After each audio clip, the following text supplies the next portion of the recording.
안녕하십니까? 말씀으로 하루를 여는 천수답의 새벽 묵상입니다.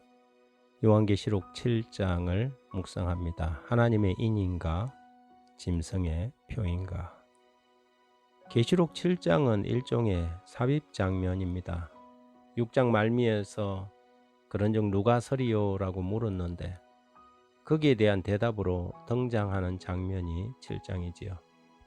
악인들의 눈에는 어린 양의 진노 앞에서 아무도 설 수 없을 것 같아 보였지만 어린 양이 오히려 위로가 되고 인도자가 되는 사람들이 있습니다.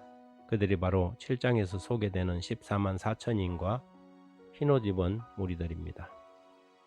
이 14만 4천인과 흰옷 입은 무리들의 신원에 대한 견해 차이가 오랫동안 교회 안에서 있어 왔습니다. 어떤 이들은 서로 다른 무리로 이해했고 어떤 이들은 같은 무리로 이해하기도 했지요. 어쨌든 간에 이 두 무리는 계시록 6장 17절에 그들의 진노의 큰 날이 이르렀으니 누가 능히 서리요? 라는 질문에 대한 대답으로 등장하는 무리들이라는 사실입니다.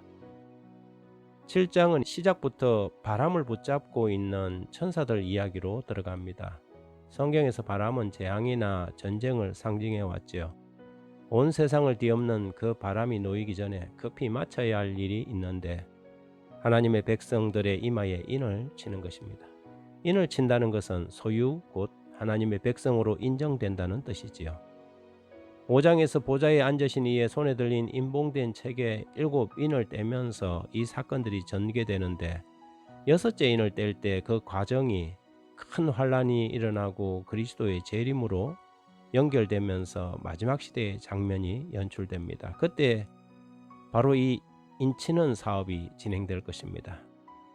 이것은 마치 구약 성경 에스겔에서 인치는 것과 거의 비슷한 광경입니다. 에스겔 9장 4절과 6절에 보면 여호와께서 이르시되 너는 예루살렘 성읍 중에 순행하여 그 가운데서 행하는 모든 가정한 일로 말미암아 탄식하며 우는 자의 이마에 표를 그리라 하시고 늙은 자와 젊은 자와 처녀와 어린이와 여자를 다 죽이되 이마에 표 있는 자에게는 가까이 하지 말라 내 성소에서 시작할지니라 하시매 하나님의 진노가 7재앙으로 맞춰지게 될 것인데 그 재앙 곧 큰 환란에서 보호함을 받고 환란을 벗어날 사람들이 선택될 것입니다.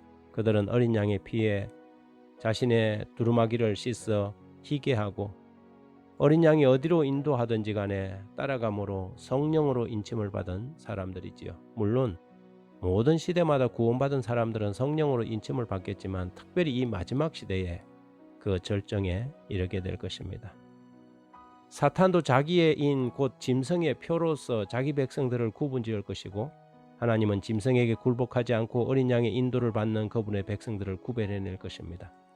짐승의 편에 선 자들은 이마나 손에 짐승의 표를 받겠지만 하나님의 인은 그들의 이마에 치게 됩니다. 이마에 인을 친다는 것은 눈에 보이는 무엇이라기보다는 그 정신 곧 성품이 하나님을 닮고 어린 양을 닮았다는 것입니다.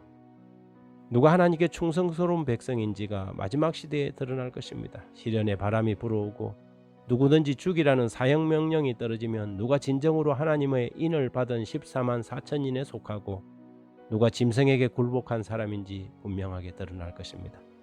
과연 누가 설 것인가? 그러나 거기에는 셀 수 없는 많은 무리들이 있을 것입니다.